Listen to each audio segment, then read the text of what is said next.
현대소설 4강 해방 전후를 수업해 보도록 하겠습니다. 이태준은 원래요 상고주의 경향을 많이 드러납니다. 2012년에 돌다리가 기출이 되고 3년 뒤 2015년에 파초라는 수필이 또 기출이 됐어요, 여러분. 근데 그거 말고도 이태준이 수필을 많이 썼거든요, 여러분. 그래서 선생님 생각에는 소설도 소설인데 이태준의 이제 수필 쪽으로도 충분히 기출이 될 수 있지 않나 이런 생각을 해봅니다. 이태준은 원래 상고주의적 경향을 가졌어요. 상고주의라는 건 뭐냐면요.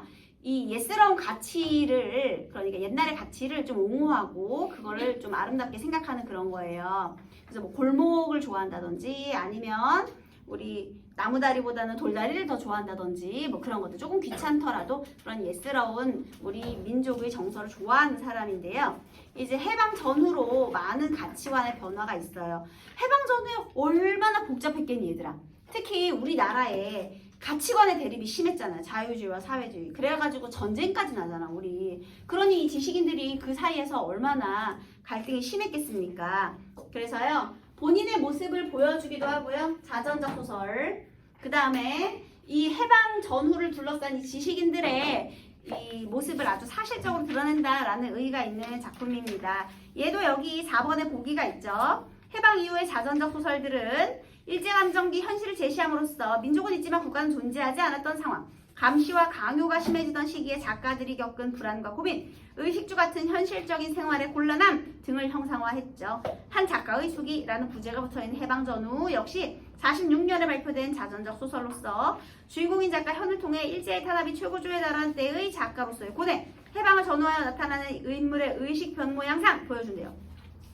작가로서의 고뇌 줄치시고 인물의 변모 양상. 그러면 여기서 인물의 의식이 변한데 이거 중심으로 봐야 되겠죠.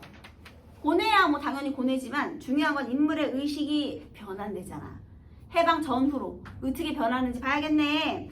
그래서요, 특히 해방 전의 상황을 서술한 부분에서는 일제강점기 말의 포갑 아래 우리 민족이 처한 현실이 잘 드러나 있고요. 또 행동과 결심의 선택폭이 좁은 상황을 마주한 지식인의 내면 의식이 중점적으로 드러나는 그런 소설이 되겠습니다. 3번은 소재의 의미 묻는 것이고요. 이제 각 구절의 의미와 서술상의 특징 한번 파악하면서 문제를 빠르게 읽어보도록 하겠습니다. 현은 집을 팔지는 않았다. 자, 주인공이 현인데요. 자, 원래 서울에 살고 있어요. 근데 집을 팔지는 않았대요. 왜냐?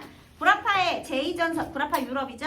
제2전선이 아직 전개되지 않았고 태평양에서는 일본군이 아직 라바오를 지킨다고 하나 멀어야 2, 3년이겠지. 얘들아, 멀어야 2, 3년이겠지. 일본이 2, 3년 있으면 망할 거다라고 예상하는 거죠. 왜냐면 유럽이 너무 강하니까. 그러면 일본이 망하면 우리도 곧 해방이 되겠죠. 그래서 집을 최대한도로 좌표만 가지고 서울을 떠난 것이다. 그러니까 얘는 서울로 다시 돌아올 계획이 있다 없다? 있었죠. 그러니까 집을 안 팔고 좌표만 가가지고 온 거 아닙니까? 멀어야 2, 3년이겠지 하는 생각으로 곧 해방이 될 거라는 생각을, 기대를 가지고 얘가 이렇게 온 거예요. 어디로? 강원도로. 그곳에 공의를 하는 것이 반연으로, 공의는 공공의료를 하는 의사인데요. 그러니까 보건소 의사 같은 사람 생각하시면 되겠습니다. 그거를 인연으로 강원도 어느 산읍이었다. 자, 서울에서 지금 강원도로 왔어요. 철도에서 80일 버스로 들어오는 곳이요. 예전에 현감이 있던 곳이나 지금은 면소와 주재소분의 한적한 후읍이다. 어느 시골소나 공인은 관리들과는 무관하니, 얘들아 여기서 무관하다 이거 주석 확인 안 하면 큰일 나죠. 무관하다, 아주 가깝다 그런 뜻이죠. 그러니까 여기 공의와 그 다음에 관리가 가까우니 무엇보다 그 덤으로 징용이나 면할까 하미요. 네, 인맥 찬스를 써서요. 징용을 면하기 위한.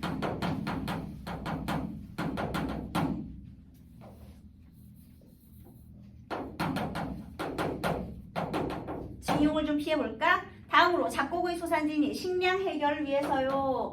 얘들아, 식량 해결을 위해서라는 것은 그동안에 굉장히 빈곤하다라는 것을 알 수가 있죠. 먹고 살기 힘들죠. 무엇보다 그 다음에 그리고는 가까이 임진강 상류가 있어 낚시질로 세월을 기다릴 수 있음도.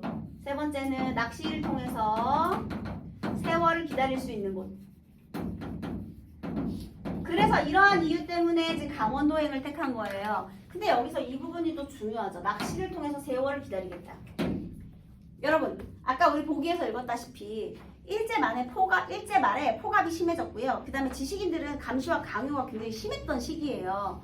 그래서 여기에 있는 이 현이라는 인물도요, 지금 작가거든요. 갖고 있는 사람입니다. 근데 여기에 적극적으로 저항해요? 아니요. 낚시로 세월을 기다리겠대. 그 때를 기다리는 거지. 그럼 독립을 바라고 있죠. 또 친일해요? 그것도 아니야. 친일도 안 해. 왜냐면 그러면 친일을 적극적으로 가담하는데 그것도 아니고 한 발자국 물러서는 거죠. 그러니까 독립을 바라고는 있는데 적극적으로 저항하지 못해요. 그래서요, 얘는요, 굉장히 지금 적극적인 저항을 하지 못해요. 적극적인 저항을 못하고요. 그 다음에 때를 기다리는 거죠. 그래서 낚시로 소일거리 하는 겁니다. 나는 이제 사회에 관심이 없다 이런 걸 보여주는 거지. 그래서 때를 기다리는 굉장히 나약한 지식인이에요.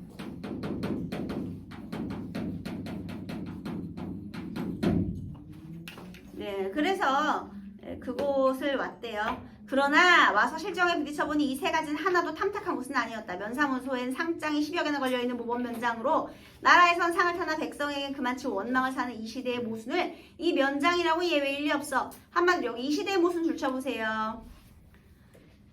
나라에서 상 받는데 백성한테는 원망을 사는 관리들이 태반이래요. 즉 거기 당대 관리들의 부정 적어볼까요? 이 시대의 모순. 왜냐하면 관리하려면 다 친일해야 되니까. 백성들한테 뺏어가지고 갖다 바쳐야 될 거 아닙니까? 그러니까 당대 관리들의 부정. 성미가 강직해 바른말을 잘 쓰는 공의와는 사이가 일찍부터 틀린 데다가 어라! 내가 공의는 보통 관리랑 가까우니까 이것 좀 해보려고 그랬거든요. 징용 면하려고요. 근데 둘이 사이 안 좋아. 그러니까 얘도 안 되겠죠. 1번 날라갔고요. 그 다음에 공의는 6개월이나 장기간 강습으로 서울 가버리고 말았으니 징용 면하기를 보장되지 못했고 또 그 외에 아는 사람이라고는 공의의 소개로 처음 지면 알게 된 향교 직원으로 있는 분인데 1년에 단 2번 춘추 제한 때나 고을 사람들의 기억에 살아난 김직원님. 여기 김직원 영감인데요. 얘는 지금 향교 직원으로 있대요.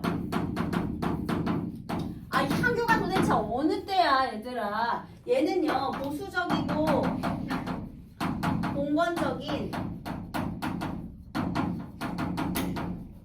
유생이에요. 할아버지는 유생 할아버지야. 꼰대 중에 꼰대예요. 특히 아직도 갓을 고수하는 전근대적인 인물이죠. 그래서 그 김직원님은 친구의 양식은커녕 자기 식구 때문에도 손해인 현실적으로는 현이나 마찬가지 아직도 상투가 있는 구식 노인인 선비였다. 한마디로 신기한 문제도 누구한테 좀 얻어서 먹어볼까 했는데 얘도 안 되겠다는 거죠. 얘도 가난하니까요. 그 다음 낚시터도 처음 와볼 때는 지쳐갔더니 자주 다니기에 심리가 되는 고달픈 길일 뿐 아니라 하필 주제소 앞을 지나야 가게 됐고 부장님이나 순사 나리의 눈을 피하려면 길도 없는 산등성이 하나를 넘어야 되는데 그러니까 순사랑 마주치는 것도 싫어해요. 하루는 우편국 모퉁이에서 넌지 살펴보니 가네무라라는 조선 순사가 눈에 띄었다. 현은 낚시도구부터 즐거불에 뒤로 감추며 한 걸음 물러서 바라보니 촌사람들이 무슨 나무 껍질 벗겨온 것을 면석이들과 함께 점검하는 모양이다. 자, 여기서요. 낚시도구 감추려고 했죠. 왜 낚시도구 감추려고 했을까요? 지금 일제강점기가 전시체제거든요. 일본이 여기 지금 아까 나와 있잖아. 구라파에서 제2전선이 아직 전개되지 않았고 지금 제2세계대전 중이잖아요. 그러니까 우리나라에서 징용이 굉장히 심할 때란 말이에요. 근데 얘가 한가하게 이 긴급한 시국과는 어울리지 않게 낚시질이나 하고 있으니까 그게 좋게 보일 리가 없겠지. 그러니까 일단 캥기니까 숨기는 거예요. 그 다음에 한 걸음 물러서서 바라보았다라는 것은 일단 놀란 마음 가라앉히고 다른 인물을 본 거죠. 이 맞는 소리고요. 네, 그래서요. 우통은 소굿바람이나 다리는 각반을 차고 각반은 여기 밑에 꽁꽁 싸매는 거예요. 움직이기 좋으라고 다리 종아리 감싸는 거.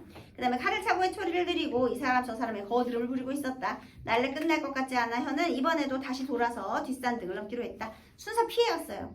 길도 없는 가닥수를 젖히며 비 뒤에 미끄러운 비탈을 한참이나 헤매어 비로소 펑퍼짐한 중턱에 올라설 때다. 멀지 않은 시야에 곰처럼 시커먼 것이 우뚝 마주서는 것은 순사 부장이다. 순사 피해갔는데 거기서 다른 순사를 만난 거죠. 현은 산 짐승에게보다 더 놀라 들었던 두 손의 낚시도구를 이번에는 털썩 놓아버렸다. 그래서요, 이 낚시도구를 이제 떨어뜨린 거예요. 놀라가지고. 당신은 내가 현의 눈에 부장은 눈까지 부릅뜨는 것으로 보였다. 자, 얘는 상대방에게 나무람을 듣는 상황이 놓일까봐 겁먹은 상황을 말하는 것이죠. 맞죠? 그 다음에 바람 좀 쏘이러요. 그제야 현은 대패반 모자를 벗으며 인사를 하였으나 부장은 이미 딴 쪽을 바라본 때였다. 부장이 바라보는 쪽에는 면장국 서 있었고 자세히 보니 남양하여 큰 전국 코트만치 정박형 직사각형으로 새끼줄이 쳐 있었는데 부장과 면장의 대화를 보아 신사 털을 잡는 눈치였다. 일본 조상 모시는 신사. 현은 말뚝처럼 우뚝 섰을 뿐 어찌해야 좋을지 몰랐다. 놓아버린 낚시도구를 집어올릴 용기도 없거니와 집어올린 데짜 새끼줄을 2번이나 넣으면서 신사 털을 지나갈 용기는 더욱 없었다. 그러니까 낚시도구를 주워서 다시 낚시하러 갈 용기가 나지 않는 거죠. 그러니까 좀 소극적이죠. 그래서요, 세 번째 줄. 얼마 만에야 부장과 면장이 일시에 딴 쪽을 향하는 틈을 타 수갑에 채였던 것 같은 현의 손, 그러니까 불편했던 손이 날쌔게 시국에 태만한 증거물을 집어들고 허둥지둥 집으로 내려오고 만 것이다. 얘들아, 시국에 태만한 증거물 네 글자로 뭐죠? 낚시도구 되겠죠. 그래서요, 왜 시국에 태만해요? 여기서 지금 여기 얘가 좋아하는 이 낚시도구는요, 일제 말 전시체제와 어울리지 않아요. 근데 어울리지 않는데 얘는 왜 굳이 낚시도구를 챙겨서 낚시를 다녀요? 이거죠. 금방 망할 거라고 생각하고 좀만 버티자 이러고 있는 거지. 2, 3년이면 망하겠지 이렇게 기다리고 있는 중입니다. 그런데 여기서요, 176페이지. 아버지, 왜 낚시질 안 가고 도로슈? 현은 아이들에게 대답할 말이 미처 생각도 나지 않았거니와 현의 뒤를 따라온 듯한 이웃집 아이 한 녀석이 야, 너희 아버지 부장에서 들켜서 도로 온단다 하는 것입니다. 또 위세가 안 살죠. 자, 낚시질을 못 가는 날은 현은 책을 보거나 그렇지 않으면 김직원 영감을 찾아갔고 김직원도 현이 강의 나가지 않은직한 날은 을에 찾아왔다. 상종한다기보다 모시어 볼수록 깨끗한 노인이요. 이 고을에선 엄연히 존경을 받아야 할 유일한 인격자요 지사였다. 자, 여러분 지금 이런 상황에서요. 김직원 영감과 지금 여기 현은요. 서로 어떻게 해요? 교류하죠. 처음에는 존경하죠. 왜냐면 굉장히 강직하고 깨끗한 인품을 가지고 있는 사람이니까요. 그쵸? 네, 뒷부분은 다음 시간에 이어서 다시 한번 이어서 설명할게요.